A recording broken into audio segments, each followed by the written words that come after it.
இதுதான் சுண்டைக்காய். இன்றைக்கி சுண்டைக்காய் கூட்டு செய்ய போகிறோம். இந்தமாரி இந்த சுண்டைக்காய் இதுமாரி ரெண்டு ரெண்டாக கீந்து வச்சுருக்கேன். இதை எப்படி நம்ம சுண்டைக்காய் கூட்டு செய்கிறதுன்னு உங்களுக்கு காமிக்கிறேன். கடாய் காஞ்சிருச்சு. இப்போ கொஞ்சமாக எண்ணெய் காயட்டும். எண்ணெய் காஞ்சிருச்சு. இப்போ நம்ம வெட்டி வச்ச சுண்டைக்காவை இதில் போடுவோம். இதை நல்லா எண்ணெயில் நல்லா வதக்கணும். நல்லா 3/4 பாகம் நல்லா வதக்கிடணும். அப்போ தான் வேகும் இந்த சுண்டைக்காய், இல்லைன்னா வேகாது. நல்லா இந்த எண்ணெயிலே நல்லா வதக்கிடணும். அதை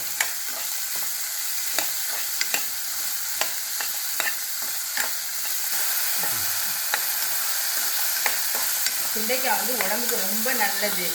இது வாயு கோளாறு, வயிற்று உப்புசம், வயிற்று கோளாறு எல்லாத்தையுமே சரிப்படுத்துது.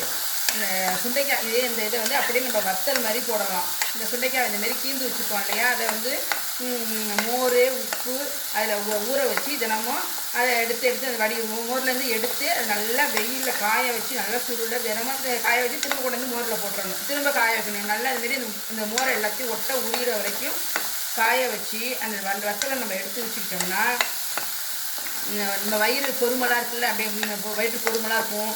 டிசென்ட்ரி போயிடுச்சுன்னா வயிறு சரியில்லாமல் இருக்கும். அப்போ முதல்ல ஃபஸ்ட்டு நமக்கு இந்த சுண்டைக்காய் பொடி தான் கொடுப்பாங்க சாப்பிட்றதுக்கு. அது எப்படி செய்யணும்னா, அந்த சுண்டைக்காய் வத்தலை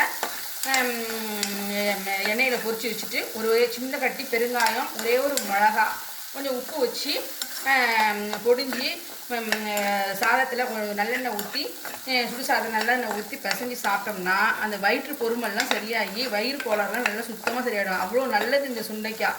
இது நம்ம கிடைச்சிது இந்த சீசன் அப்போ கிடைக்கும் போது நம்ம வாங்கி சாப்பிட்றோம். அதை ரொம்ப அவ்வளோ நல்ல உடம்புக்கு நல்லது.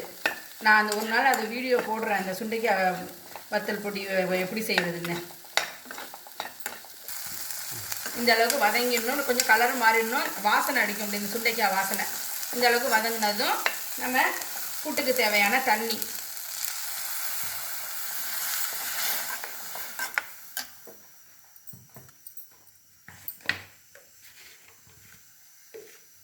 கொஞ்சமாக மஞ்சள் தூள்,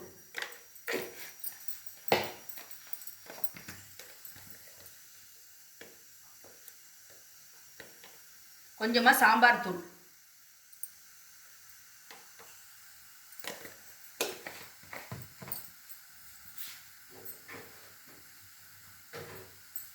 கூட்டுக்கு தேவையான உப்பு, எல்லாத்தையும் ஒன்றா கலக்கி நல்லா சிம்மில் வச்சு நல்லா வேக வச்சிடணும். நல்லா வெந்ததும் காமிக்கிறேன். சிம்மில் வச்சு மூடி வச்சுருவோம்.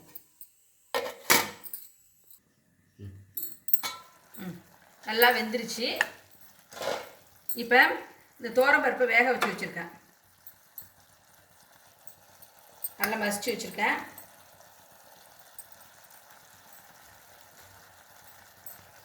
துவரம்பருப்பு இதில் போடுவோம்.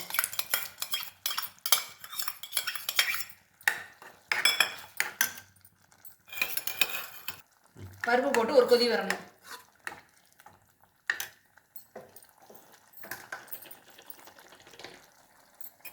ஒரு முடி தேங்காய் அரைச்சி வச்சுருக்கேன். கொதி வந்துருச்சு. இப்போ தேங்காய் போடணும்.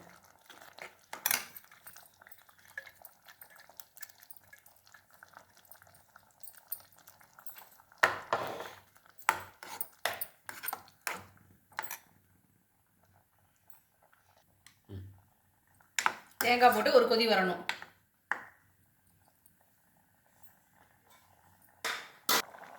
ஒரு கொதி வந்துருச்சு. ஆஃப் பண்ணிவிடுவோம். இப்போ தாளிக்கிறதுக்கு கொஞ்சமாக எண்ணெய், கடலெண்ணெய் இல்லைன்னா தேங்காய் எண்ணெய், ரெண்டில் எது வேணாலும் ஊற்றிக்கலாம். ரெண்டுமே நல்லாயிருக்கும். நான் தேங்காய் எண்ணெய் ஊற்றிருக்கேன்.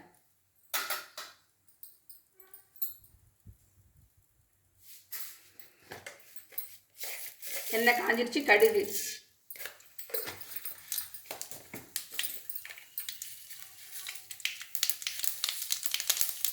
உளுத்தம்பருப்பு,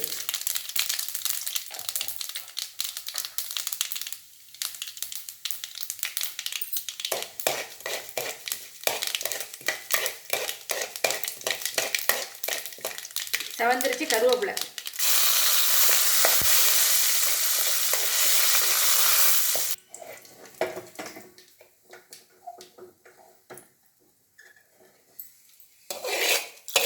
தாளிச்சு இதில் வந்து கொட்டிடுவோம்.